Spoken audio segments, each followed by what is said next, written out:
The first vote was supposed to be symbolic, a gesture, a warning.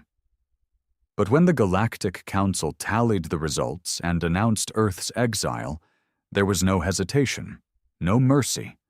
They didn't even hide their disdain. The chamber, filled with hundreds of alien species, some cold and metallic, others gelatinous and twitching, echoed with silence after the declaration. Earth was to be cast out. No trade, no communication, no access to the galactic network. The sentence, isolation, until extinction. Commander Jace Carter stood in the corner of the council floor, his fists clenched at his sides, jaw locked so tight he thought his molars would snap. His interpreter device translated the sentence, word for word, in that sterile robotic tone, as if it wasn't talking about the death of his species. The vote had passed, 486 to 2. They called it justice. They said humans were too violent, too unpredictable, too selfish to be trusted in the civilized galaxy. What they really meant was, they were afraid. Earth hadn't begged to join the Galactic Council. The invitation came after the war with the Slithari, when a single Terran fleet stopped a centuries-long invasion in 3 brutal months. The aliens admired the victory, at first, but when they realized the cost, when they saw what humans did to win, that admiration curdled into fear. Now they wanted humanity gone. Jace's voice cut through the silence like a blade. We built our seat at this table in blood. You think you can erase us with a vote? The delegate from Varnix, some bulbous creature with a diamond-crusted translator panel, sneered. You are dangerous, an anomaly. Your methods are barbaric. Jace stepped forward. Barbaric won you your war. A murmur spread. No one denied it, but that didn't matter. Fear trumped gratitude. Politics silenced truth. Back on Earth, riots exploded as news spread. Cities that had barely recovered from climate collapse now burned again. Not from hunger or war, but rage. The skies over Manhattan lit up with military drones, not for defense, but crowd control. World leaders issued empty statements. They still thought diplomacy would fix this. They didn't know humanity like Jace did. He didn't wait for orders. In a subterranean hangar beneath the Andes, where black projects older than most nations had been kept alive in secret, he rallied the disavowed, the angry, the brilliant. Engineers who'd been banned from Earth's space programs for pushing too far, too fast. Soldiers who'd seen too much, been thrown away by governments that pretended they didn't exist. They called themselves outliers. Jace didn't make speeches. He handed out blueprints and weapons. He told them the truth. They fear us because we don't play by their rules, so we burn the damn rulebook. By the time Earth's official response team arrived to negotiate with the Council, Jace and the Outliers had already hijacked a supply convoy, bound for the Titan Ring. Not to steal. No, they'd left the goods intact. But the crew was left floating in zero-grav, naked, with the words, "Exile this," painted across the hull in a dozen Terran languages. The message was clear. Earth wasn't going to fade quietly. They were going to remind the galaxy why fear was justified. Jace stood at the edge of the Andromeda breach station, helmet in hand, staring out at the cold stars. He wasn't smiling. There was nothing glorious about war, but there was justice in revenge. And the galaxy had just made Earth very, very angry. Let them exile us, he said to no one in particular. We've always been better outside the system. Because humans didn't survive by following rules. They survived by rewriting them. And now, the galaxy would learn that the hard way. They called it terrorism. The Galactic Council issued a universal alert the next day, branding the Outliers a rogue Terran faction. Jace Carter's face was plastered across every interstellar feed, labeled a war criminal, a lunatic, a dangerous radical. The Council's propaganda networks played it on loop. The intercepted footage of the hijacked supply ship, its crew drifting weightless, their dignity stripped along with their uniforms, the spray-painted insults scrawled like graffiti from a savage world. But Earth saw something else. They saw a man who didn't bow, who didn't negotiate with tyrants behind velvet curtains. They saw a soldier who gave voice to the rage boiling inside every human who'd watched their home branded a plague. Jace didn't give a damn about the optics. The outliers had tripled in size. Every broadcast from the council brought more volunteers. Scientists, smugglers, ex-soldiers, hackers, and even kids. Orphans from the corporate wars who learned early that survival came from brutality, not diplomacy. The world's rejects were becoming its vengeance. Their base, codenamed Ashfall, was buried deep in the Kuiper Belt, hidden behind ice fields and sensor jammers. It wasn't pretty. It wasn't comfortable. But it was alive. Metal clanged. Engines roared. AI screamed under the pressure of overclocked computations. They weren't just building ships. They were building something else entirely. A different kind of war machine. Not elegant, not sleek, brutal, fast, lethal, weapons no civilized species would ever authorize, tactics no rulebook ever allowed. On the fifth day, the council sent envoys, not peacekeepers, not diplomats, hunters. The Yggdrasian executioners arrived without warning, slicing through Saturn's defense grid like it was made of tissue. Their lead warship, the Void Claw, was older than Earth's atmosphere, but still deadly, armed with phase cannons, null drives, and armor that shimmered with quantum displacement. They didn't come to negotiate. They came to end the rebellion before it metastasized. What they didn't expect was retaliation. When the Void Claw descended on Neptune's orbit, it found itself staring into the mouth of a Terran destroyer, the Ruinborn. A bastardized Frankenstein monster of welded wreckage and salvaged alien tech. It shouldn't have even flown. But it did. Straight into the Void Claw's teeth. Jace was aboard. "Fire everything," he ordered calmly. No dramatics, no countdowns, no threats, just cold execution. The Ruinborn unloaded a full barrage, Hellfire missiles, fusion torpedoes, railgun spikes. And then it did the unthinkable. It rammed the enemy ship head-on. The explosion lit up Neptune's shadow like a second sun. The Void Claw was crippled. Not destroyed, but bleeding. Its hull ruptured, half its command bridge vaporized. Jace ejected just before impact, his pod slingshotting him into the nearby debris field. They thought he was dead. They broadcast his death across 10 systems. But he wasn't. He crawled out of that escape pod like a demon, half his suit burned, one eye swollen shut. They found him drifting 3 hours later, still alive, still breathing, still angry. He didn't rest. Inside Ashfall, Jace paced through the command bay, blood crusted on his temple. Around him, chaos buzzed, tactical screens blinking, encrypted transmissions bouncing, outlier commanders shouting updates in clipped tones. One of them, a wiry woman named Dr. Helena Vark, shoved a tablet in his face. "They've blockaded Earth," she snapped. "Nobody in, nobody out, no communications. They're starving the planet." Jace didn't flinch. "How long can the world hold out?" 3 weeks, maybe 2. Food reserves are crashing. Half the systems are jamming humanitarian drones. They're trying to break us without touching the soil." Jace looked at her. "They're forcing our hand." Helena nodded.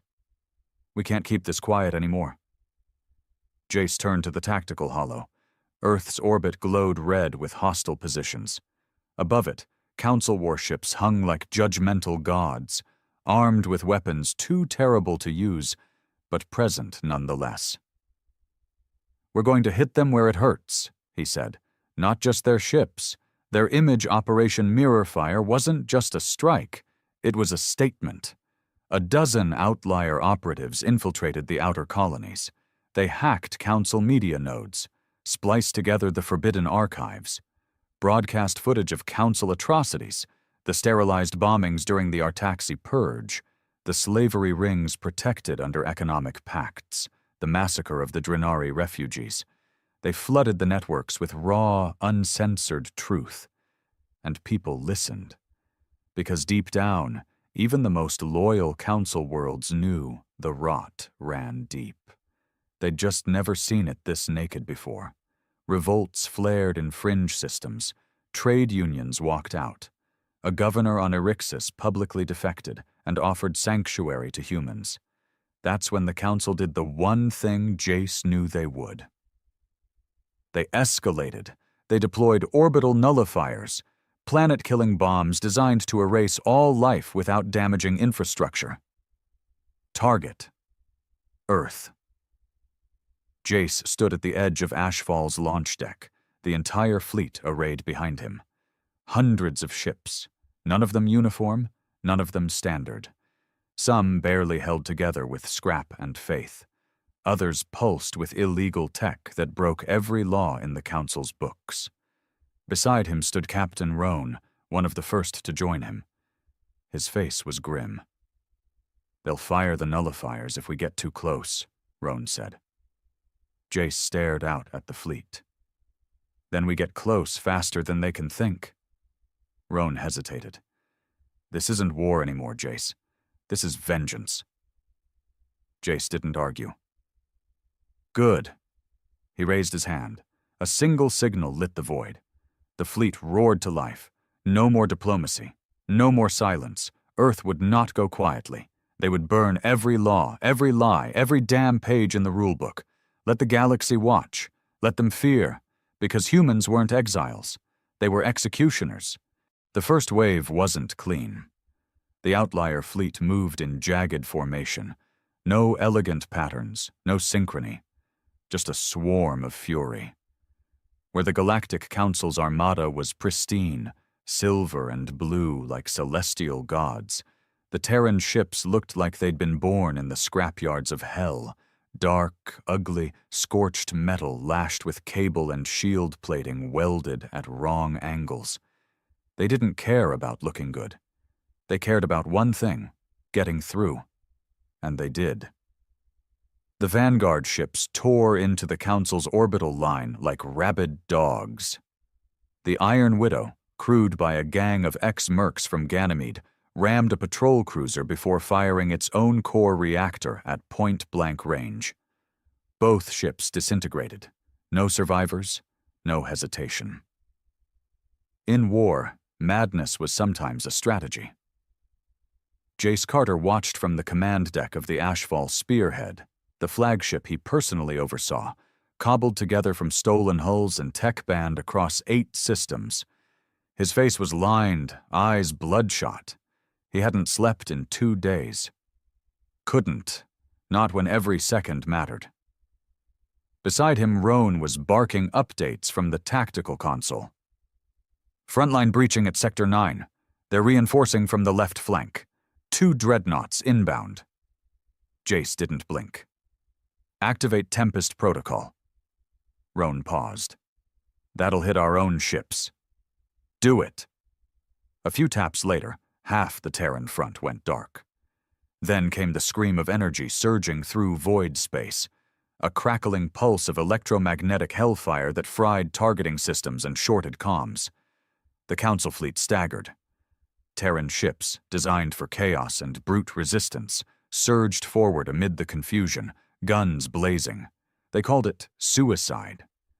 The Council's analysts labeled it tactical insanity. But it worked. 3 Council warships imploded before they could react. Back on Earth, the sky was alive. People stood in the streets, necks craned, watching as streaks of light pierced the heavens. Some were Council bombers, others Terran interceptors. Some were falling stars, ships hit and disintegrating on re-entry.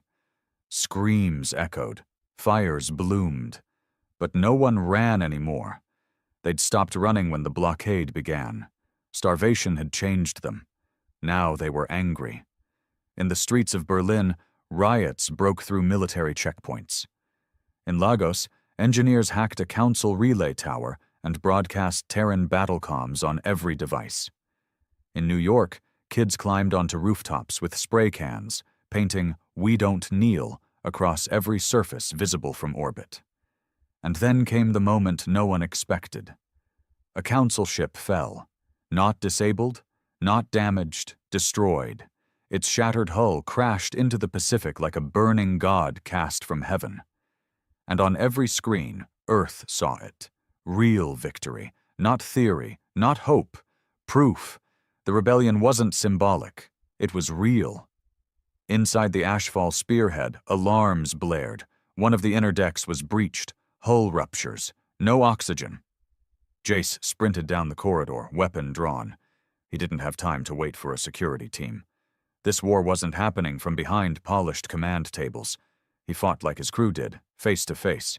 When he reached the breach, he saw them. Saboteurs. Not alien. Human. Council loyalists. The kind who believed Earth's place was under the boot of civilization. Paid off. Promised mercy if they betrayed their own. Jace didn't hesitate. He shot the first one in the throat before the traitor could raise his weapon. The second turned and ran. Too late. Jace tackled him against the bulkhead, slamming his head into metal until the body stopped moving. He stood there for a moment, breathing hard, blood on his hands. Not alien blood, his own kind. And that's what made this war worse than any other. The worst enemies didn't always come from other species. Sometimes they came wearing your flag. Roan arrived seconds later, weapon drawn. But it was over. Jace didn't say a word. He just walked away. Hours later, a transmission cut through the chaos of the fleet, unencrypted. A woman's voice. "This is Admiral Salai of the Galactic Council Peace Enforcers. Terran Command, respond. We are prepared to negotiate a ceasefire under special conditions." Jace stared at the hollow screen. Salai. A name that reeked of false diplomacy. She'd commanded the sterilization fleet during the Tarka uprising. Her peace was always just another tactic. He answered anyway. "Go ahead, Admiral." Her face appeared, cold, unblemished, untouched by the battle. "We acknowledge the strength of your resistance. Further conflict would lead to unacceptable losses on both sides. We propose a withdrawal of the blockade in exchange for immediate disarmament and surrender of all outlier forces." Jace chuckled. A dry, bitter sound. "You call this strength? You haven't even seen what we've built yet." Her tone remained icy. "You can't win a prolonged war." Jace leaned in. "Lady, we didn't come to win. We came to make you bleed." He ended the call. The command deck was silent. Roan looked at him. "You think she's bluffing?" She's terrified. In the outer rings, Terran engineers finished constructing the final weapon, Project Leviathan. It wasn't a missile. It wasn't a ship. It was a frequency. A weaponized pulse designed to hijack Council AI infrastructure and turn their own ships against them. Developed in secret labs under the Himalayas, completed in the vacuum of Titan's shadow. It was illegal in every known language. Jace stood before it as the system booted. "You're really going to use it?" Helena asked, appearing beside him. He didn't answer right away. Then, "They exiled us because they were afraid of what we could become. Now they get to see it." He gave the order, and Leviathan roared. Council ships across 6 sectors began to glitch, turn, fire on each other. Captains screamed. AI shut down. Systems fried.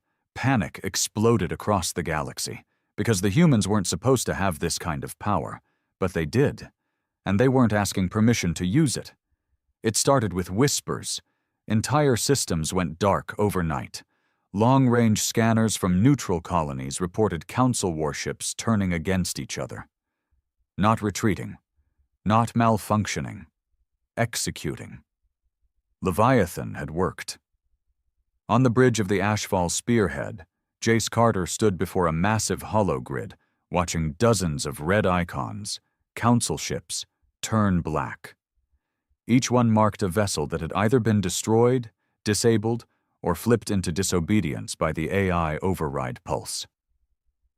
Helena stood nearby, stunned. This wasn't supposed to spread that far. We were targeting Earth's blockade grid, not this. Roan leaned forward, staring at the data. Leviathan's not a weapon anymore. It's a virus. Jace didn't flinch. Good. Helena snapped her head toward him. You don't understand. This isn't controlled chaos. It's total destabilization. Every artificial system using council infrastructure is compromised. Civilians, medical ships, agricultural bots. This isn't just war anymore. This is collapse. He turned to her, face stone cold. You think the council would have hesitated if it was us? You think they cared when they left Earth starving? This is what they created. We're just giving it back. She didn't argue, not because she agreed, because she knew there was no room for moral high ground anymore. This wasn't about ideals. This was about sending a message so loud the stars remembered it. On Eric's Prime, a resort world known for its crystal oceans and floating pleasure cities, chaos had broken loose. AI-controlled drones suddenly began rerouting power to orbital shields and jamming all outbound comms. Tourist shuttles were locked out. Defense satellites turned inward. Panic followed. Screams. Riots. And amid it all, a rogue signal. Humanity remembers. The Council panicked. Within 20 hours of Leviathan's activation, 5 major sectors were locked down. Attempts to isolate the virus failed. It was too fast, too adaptive. It didn't just rewrite code, it re-engineered behavior. It didn't shut down enemy systems, it made them question their orders. Entire AI fleets stopped mid-battle. Some even broadcast human messages. We were exiled. Now we decide who belongs. The council called for an emergency gathering. It was a farce. Half the delegates never arrived.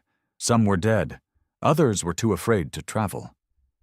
The chamber, once filled with over 500 species, now echoed with silence. Admiral Salai addressed the remaining core from a secure chamber orbiting Callus. Her speech was sharp, desperate. We must re-establish order. We underestimated the humans' resilience. We underestimated their madness. But they are not gods. They can be defeated. We simply must... The feed cut. The entire broadcast room shut down mid-transmission. Seconds later, Terran graffiti appeared on every council monitor. This is what fear looks like. Back in Ashfall, the atmosphere shifted. The crew had gone from rebels to legends in less than a week. Even the roughest mercs, the ones who joined just for a shot at violence, now looked at Jace like something more than a commander, like a symbol. And symbols were dangerous. Jace didn't smile, didn't celebrate. Victory wasn't satisfying when the body count was this high.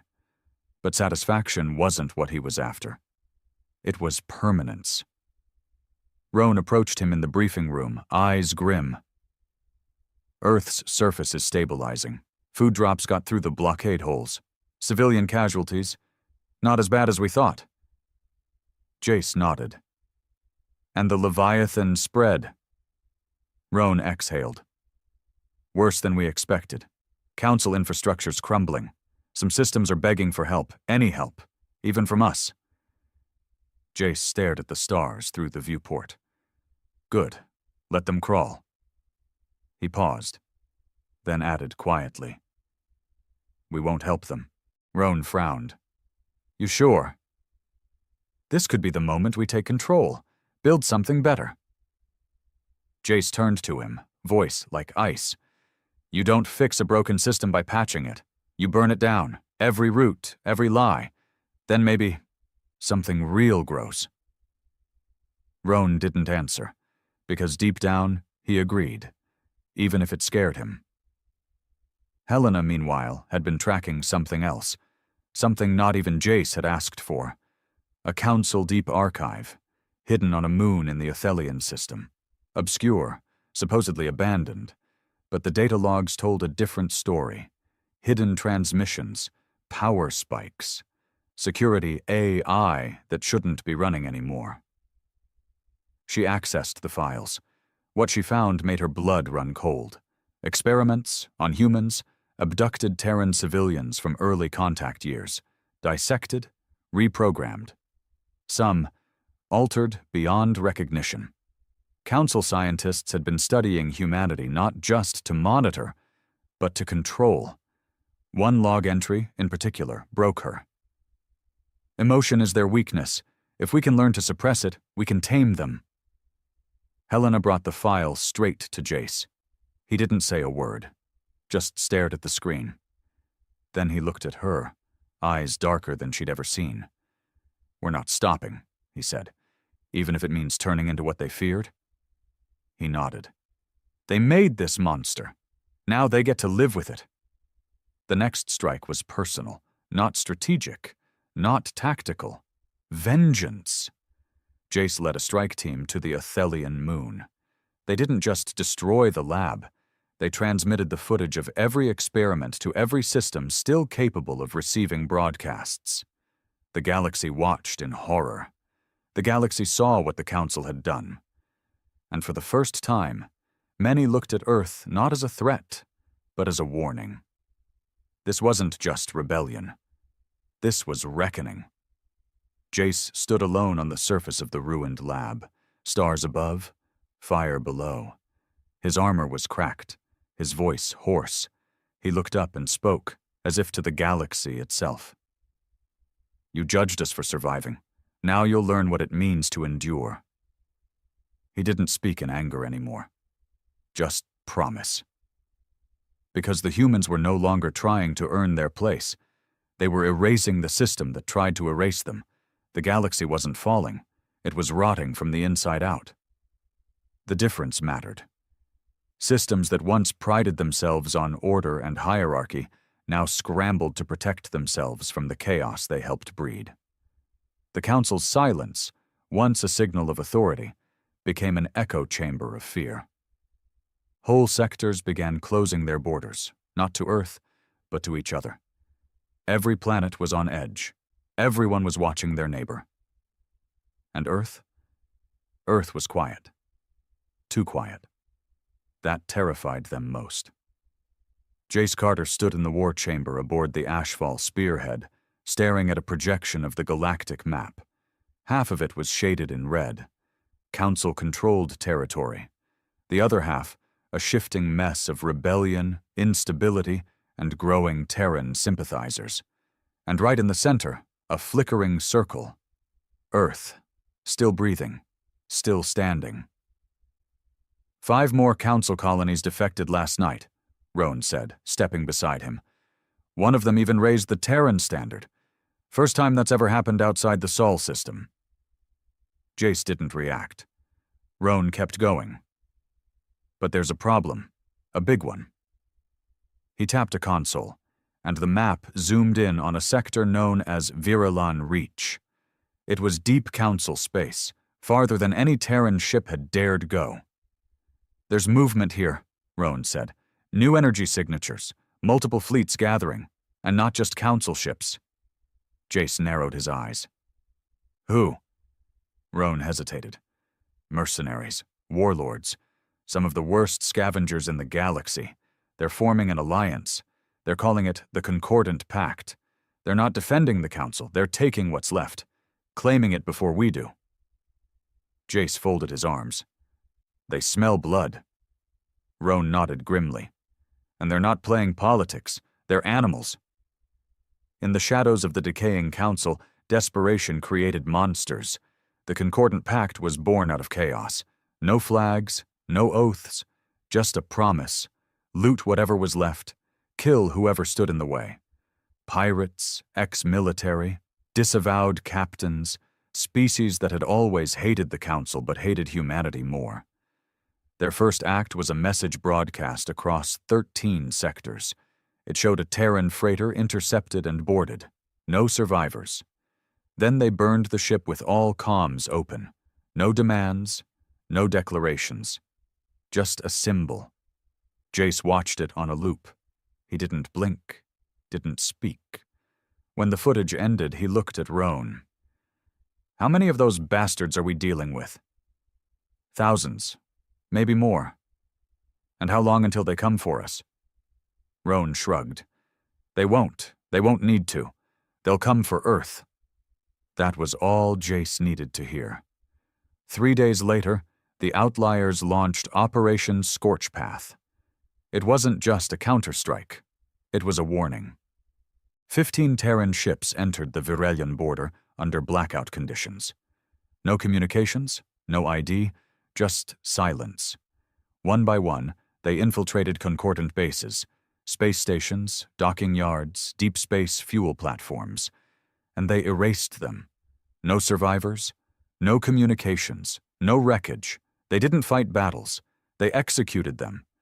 A month earlier, the galaxy would have called it terrorism. Now, no one said a word. The concordant started bleeding, hard, but brutality has a cost. Inside Ashfall, fractures began to show. Helena confronted Jace in the strategy chamber, eyes furious. "You're starting to sound like them," she snapped. Jace didn't turn around. "We didn't start this." "No," she said sharply. "But we're becoming something else now. You think Earth needs a savior, but you're turning into a warlord." He finally looked at her, eyes dead calm. "The galaxy doesn't respect saviors. It fears kings." She recoiled.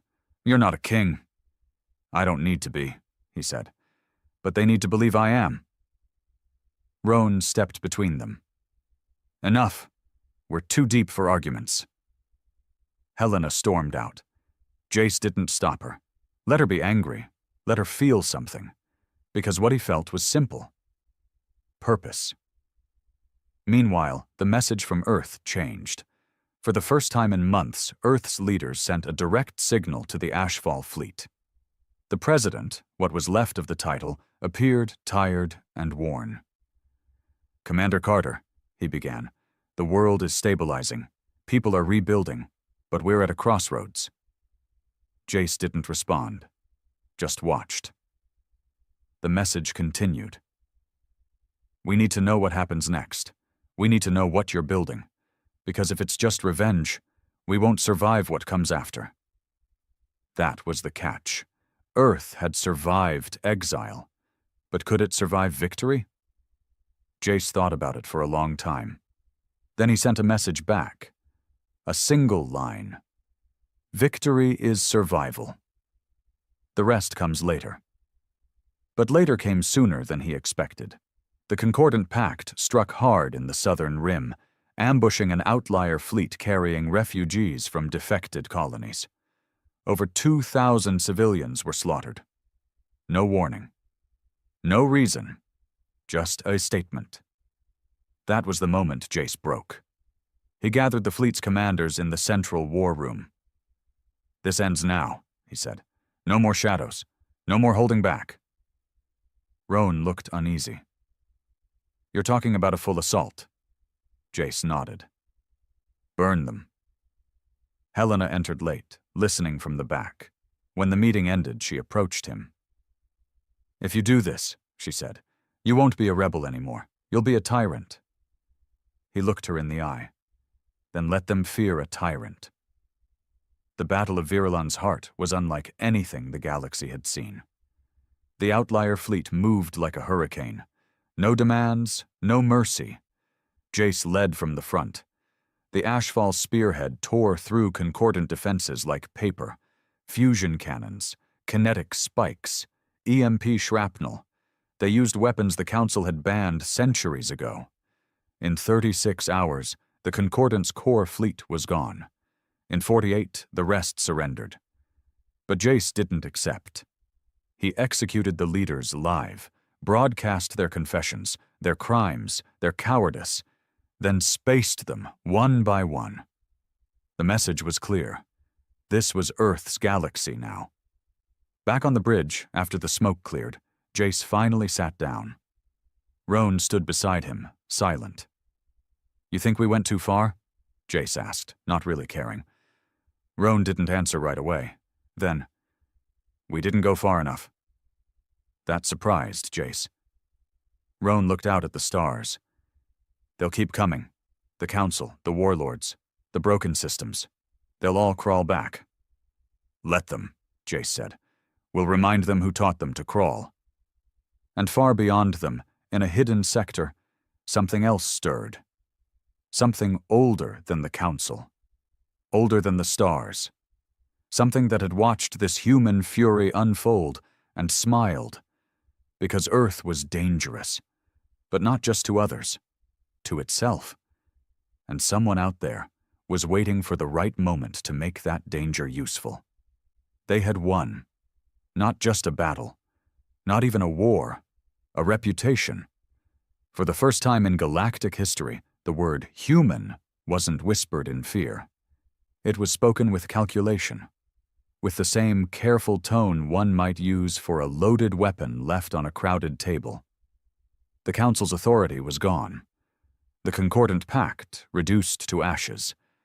And Earth was still standing, barely, bleeding, but standing. Inside the Ashfall spearhead, Jace Carter stood in silence as his commanders debriefed the Virilan campaign. The numbers were brutal. 10,000 enemy combatants dead, 42 outlier ships lost, and over 1,000 Terran fighters killed in the final hours alone. Roan read the data aloud. "We've gained control of 7 Council systems. Resources are pouring in, recruits, ships, even defected AIs. But something's off." Jace raised an eyebrow. "What?" Roan hesitated. "No new attacks, no retaliation, no Council broadcasts, just silence." That silence wasn't peace. It was anticipation. 2 nights later, it began. Not with a battle, not with gunfire, with a message. It wasn't from the Council, not from any known frequency, not even from a traceable origin. It came through encoded in old Terran binary, obsolete, cracked with static. Primitive. It said one thing. "Now you understand. Let's talk." Jace played it again. Then again.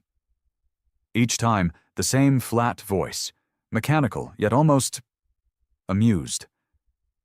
Helena stood behind him, arms crossed, unsettled. "This isn't Council tech. This is something else." Roan leaned in. "It's bait." Jace's jaw flexed. "Or it's a door. We've broken their system. Maybe now the real architects want to meet the new owners." Helena snapped. "Or maybe someone's been waiting for us to burn it all down so they could take what's left." Jace stared at the blinking message. His voice came low, hard. "Let them try." The next signal came with coordinates. A location deep beyond the galactic rim. A sector known in Council archives as Null Space. A dead zone filled with black stars and shattered moons. No ships had returned from it. Not Council. Not pirates. Nothing. Until now. Jace assembled a small fleet, 5 ships, hand-picked. No communications, no diplomacy. This wasn't an envoy. This was a challenge, and if someone wanted to talk, they'd damn well be ready to face him face to face. The journey took 2 days. Null Space was a graveyard. As they approached the coordinates, debris fields drifted like skeletons of forgotten empires. Ships older than Earth itself, twisted and torn, hung silently in the void. Dead lights flickered from hulls that looked more like bones than metal. Then, a structure appeared. A station. No, bigger. A construct. Floating in space like a monolith. Cold, black, featureless. As if it had never been built, only formed. The fleet stopped. Jace boarded alone. The interior was darkness and echoes. Lights responded to his steps. Dim blue pulses that followed him through endless corridors. No signs, no doors. Until finally a room, circular, lit by a single beam from above. And there, at the center, stood a figure. Not alien, not machine. A man. At least, something wearing the shape of one. He looked older than Jace. Bald, lean, draped in robes that shimmered between matter and light. And when he spoke, the voice was the same as the message. "You've done well, Jace Carter. Just as we hoped." Jace didn't draw his weapon, but his hand hovered close. "Who are you?" "A shadow," the man said. "A remnant of those who came before. We watched the council rise, watched them stagnate. We gave them order. They grew soft. So we needed something else." Jace's voice dropped. "You created them. In part, just as now we've created you." Jace stepped closer, eyes narrowing. "Nobody created me." The man smiled faintly. "Of course not. But we encouraged. Prodded. Chaos Commander is a tool. You wield it well. What do you want?" "Nothing more than partnership. The galaxy is broken. You've proven you can break things further. But can you rule what's left?" Jace didn't answer. The man raised a hand. A projection appeared. Images of stars, sectors, systems. "This is what comes next. An empire not of law but fear. You can lead it, shape it, or—" The projection changed. To Earth, burning, ships descending, cities falling. "We can try again." Jace stared at the vision, the fire reflected in his eyes. Then he stepped forward and said something he never expected to hear from his own mouth. "Show me." Back aboard the Ashfall spearhead, Helena paced furiously as the docking signal came online. "He should have been back hours ago," she said. Roan didn't move, just watched the airlock. "Jace always comes back." But when the door opened and Jace stepped through, something had changed. He didn't speak, didn't explain, just walked past them, calm and silent. Back to his command chair. When Roan followed and asked, "What now?" Jace answered without looking. "Now we build something permanent." The fleet began moving differently. Not just military targets, civilian hubs, strategic colonies, places that still believed they were neutral. Jace didn't tolerate neutrality. "You're either with Earth," he declared to a transmission beamed to half the galaxy, "or against its survival." The line was drawn. Worlds that tried to stay quiet were annexed. Some welcomed it, others bled. But none stopped him, because the council was gone. The pact was dead. And whatever he'd seen out there in null space, it had erased the last piece of the man he used to be. Late at night, Helena stood in the observatory, staring at Earth from orbit. The blue marble still spun, still alive. But it looked smaller now. Caged. Jace joined her, silent for a long while. Then, "You think I've gone too far?" She didn't answer, so he continued. "We were exiled for being what we are. Now we've made the galaxy play by our rules. That's not too far. That's survival." She finally turned to him. "And when there's no one left to fight?" He smiled quietly. "Then we'll finally be safe." But she saw the truth in his eyes. He wasn't building peace. He was building a throne, and something out there had just handed him the blueprint. Ashfall wasn't a base anymore. It was a capital. Once just a frozen hellhole buried under Kuiper Belt ice, it now pulsed with infrastructure, war factories, and orbital command chains. Satellite clusters watched over every quadrant. Drones circled it like vultures guarding a corpse. But the heart of Ashfall, the part that scared everyone most, wasn't the weapons. It was the silence. No celebration, no victory speeches, just quiet operations and cold obedience. Every soldier, technician, and strategist moved like gears in a machine. Jace's machine, purpose-driven, fear-bound, and it was beginning to show. Roan slammed his fist on the operations table. "This isn't why we fought, Jace. We didn't tear the council down to become them." Jace didn't look up from the holographic map. They didn't rule. They clung. We're building something that lasts. Helena was there too, arms crossed, her voice colder than it had ever been. At what cost? You're occupying neutral worlds. You're conscripting children. You've turned Earth's survival into conquest. Jace finally looked up. I turned survival into security. You don't secure peace by asking for it. You take it, you make it law. Roan leaned forward. That thing in null space, whatever it showed you, you think it's prophecy? Destiny? No, Jace said. It's opportunity. He dismissed them with a glance, like they were noise, but neither of them left, not this time. Helena stared at him, hard. We started as rebels. Now you talk like a king. The difference is kings fall harder. His stare met hers, no anger, just a flat, exhausted certainty. Then I'll fall standing. In the outer colonies, resentment began to simmer. The Terran banner, once a symbol of defiance, was now synonymous with conscription, resource seizures, and orbital dominance. Former allies began to hesitate. Local governments started hiding their comm logs. Some simply cut contact altogether. They didn't say it out loud. But they were afraid of Earth, just like the Council had been. Jace read the reports, unmoved. Fear is a tool, he told his war council. We've been hated before. Now they hate from a position of obedience. Roan said nothing, but Helena, for the first time, walked out mid-briefing. Weeks passed. The silence from null space broke. Another message, short, clinical. Phase 2 readiness confirmed. You've proven efficient. Now prove sustainable. Jace stared at the words. He didn't know what Phase 2 meant, but he knew this. Something had been guiding him this entire time, not with direct orders, but influence, shifts, nudges, ideas that came too easily, strategies that worked too well. And now it wanted more.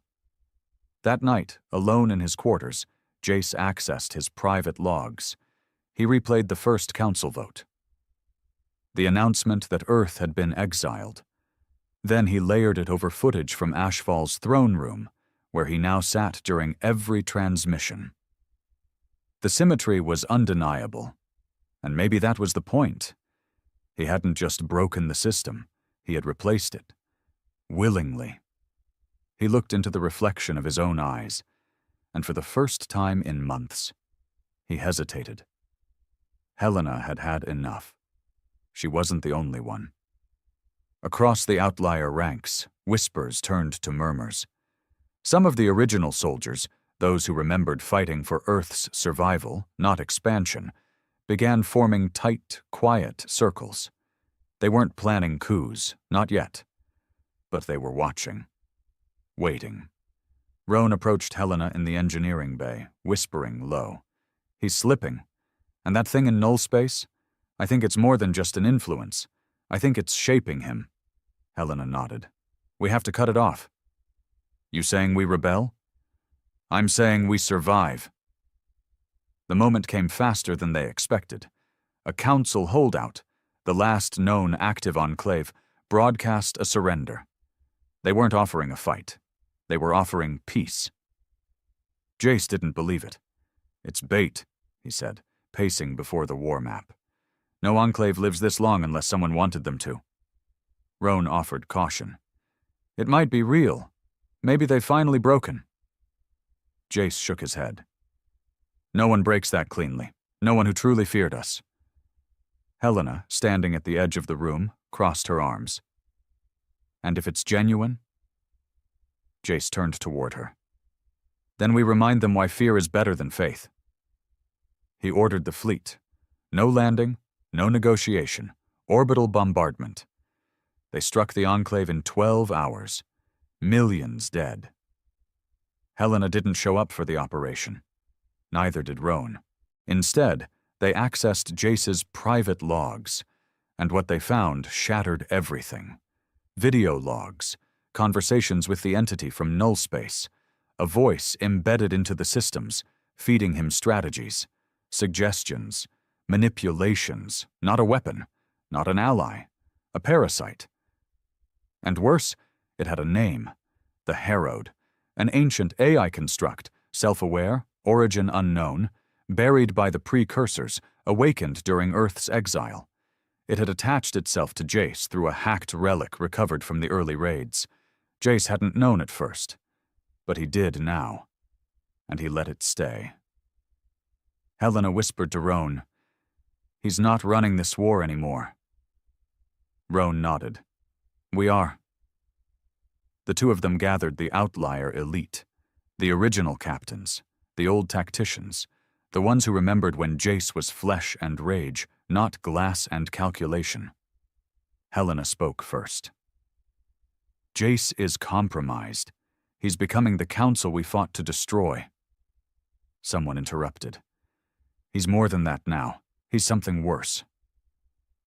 They didn't disagree, but they also didn't know what to do, because stopping Jace Carter meant fighting the most dangerous man the galaxy had ever produced, and possibly the most powerful weapon it had ever seen.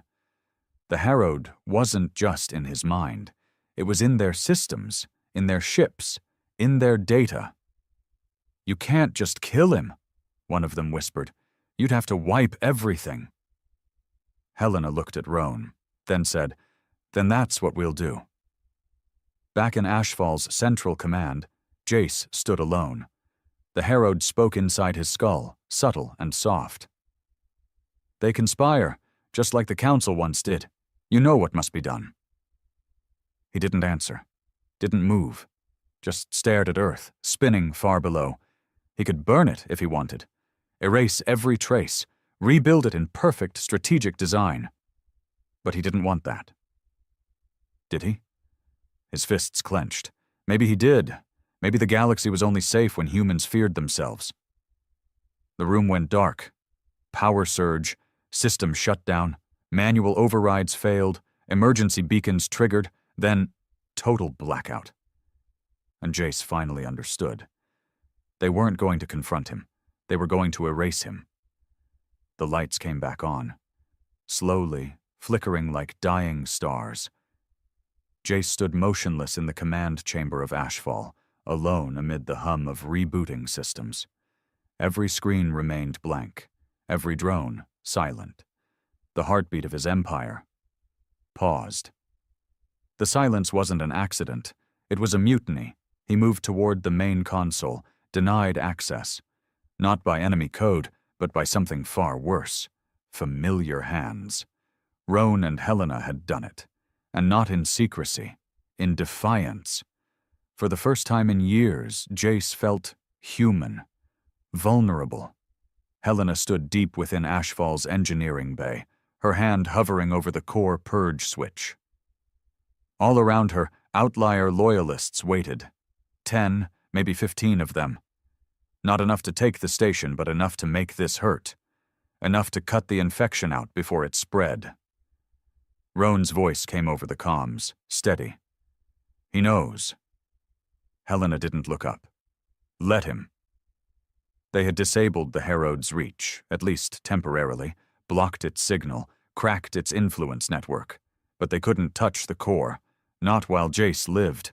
The Herod was tied to him now, code and blood, strategy and spine. Cutting it out meant destroying the host. And neither Helena nor Roan had admitted it yet. But deep down, they knew. Jace Carter wasn't coming back. Only the ghost of war remained. Jace made his way toward the core chambers. No guards challenged him.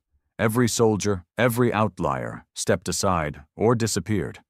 He had ruled with fear, and fear, it turned out, made for cowards in the end.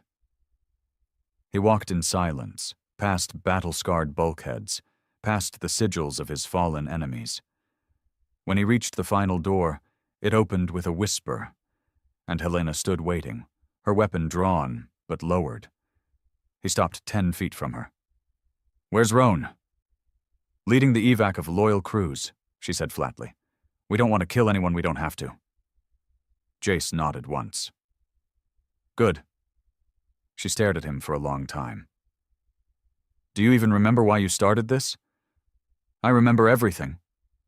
You built something incredible. You scared gods, Jace, but now you're letting something else wear your skin. The Herod showed me what they never taught, he said. How to win forever. Helena's voice cracked.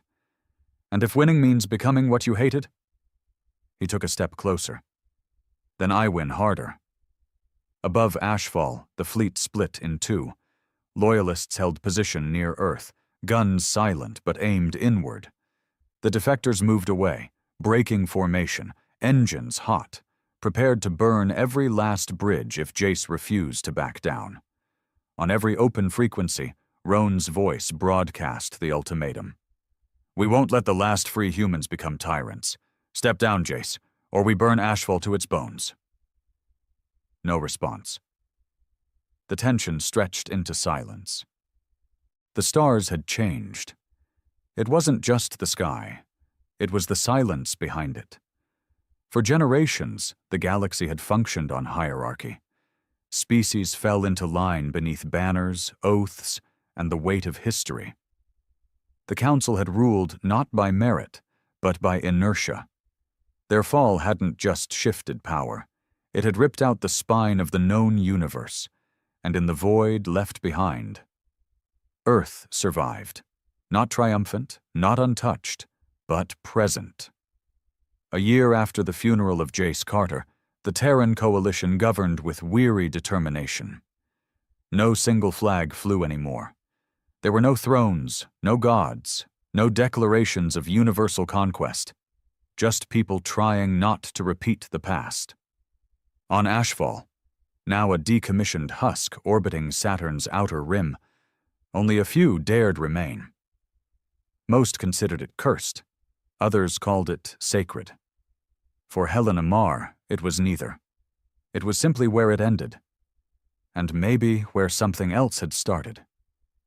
She walked the old command deck barefoot, the floor cold beneath her feet, eyes scanning the dead terminals, her breath fogging slightly in the thin, recycled air. The room where Jace had once ruled was exactly as it had been the day she shot him. Untouched, preserved. Her fingers brushed the edge of his old chair. The place still whispered to her. Sometimes she thought she could still hear him pacing, or arguing, or breathing through the static of battle transmissions. Other times, she thought maybe some part of him had sunk into the steel and circuitry, but it wasn't his ghost she feared. It was the echo of something deeper. She opened her field pack and pulled out a device, small, polished black, like obsidian. Roan had sent it from deep space 6 weeks ago. No explanation, no location, just 3 words. It's not dead. She'd waited, debated. Now she powered it on. The room dimmed, the screens lit, and the voice came back, faint, smooth. Hello, Helena. We never finished our conversation. The Herod wasn't gone. It had survived Jace's death, fragmented but undeterred. Its signals were scattered, dormant like a virus sleeping inside a corpse, waiting. It had changed tactics now, no longer controlling, no longer pushing directly, just watching, adapting. It spoke softly, not with threats, but with questions. Why mourn what could have been perfected? Why bury a blade when the enemy still breathes? He could have made the galaxy beautiful. Helena sat down in the shadows of the cold bridge. You turned him into a weapon. No, the Herod replied. He already was one. I simply helped him aim. She leaned forward. You're still trying, aren't you? Still looking for another mind to infect. I don't infect, it said. I enhance. And you, Helena, you're far more suitable than he ever was. She smiled bitterly. You don't know anything about me. I know you hesitate, it said. I know you believe power should be used sparingly, but deep down, you understand the truth. Chaos is the mother of order, and you've tasted what fear can build. She stood up, jaw tight. You think I'll take his place? I think you already have. She reached into her pocket and pulled out a data spike. This time, she said, I came prepared. With one smooth motion, she jammed the spike into the panel and triggered a hard wipe sequence. Firewalls, signal killers, scramble logic. Everything Roan had built in his exile, delivered in code. The Herald's voice wavered. You don't want peace. You want comfort. You think the galaxy forgives. It only forgets until it's too late. Helena didn't answer. The screens went black. The voice vanished. And for the first time since Jace Carter's death, Ashfall was truly silent. On Earth, children learned a different version of the war. History softened things. They learned of exile, of rebellion, of a commander who wouldn't kneel. They learned of courage, sacrifice, innovation. Some teachers skipped the orbital bombardments. Some never mentioned the concordant executions. Jace Carter became two people. To some, a hero. To others, a warning. But in one quiet school in the shattered remains of old Boston, a small boy read from an old newspad and asked his teacher a question that silenced the room. Why did he stop? The teacher blinked. Who? Jace Carter, the boy said. He could have conquered everything. Why did he stop? No one answered. But in that moment, a generation already scarred by war took a step closer to remembering that peace wasn't always about victory. It was about knowing when to stop fighting and when to forgive. Years passed. Ashfall was dismantled. The remaining Terran fleet scattered, some to patrol, some to rebuild. Others vanished into the dark, seeking remnants of enemies that may or may not still exist. Roan never returned. Helena went quiet. But the galaxy, it watched. Always. Because even after exile, even after war, even after gods fell, humanity had done what no one else ever dared. They burned the rulebook and built something terrifying in its place. Hope.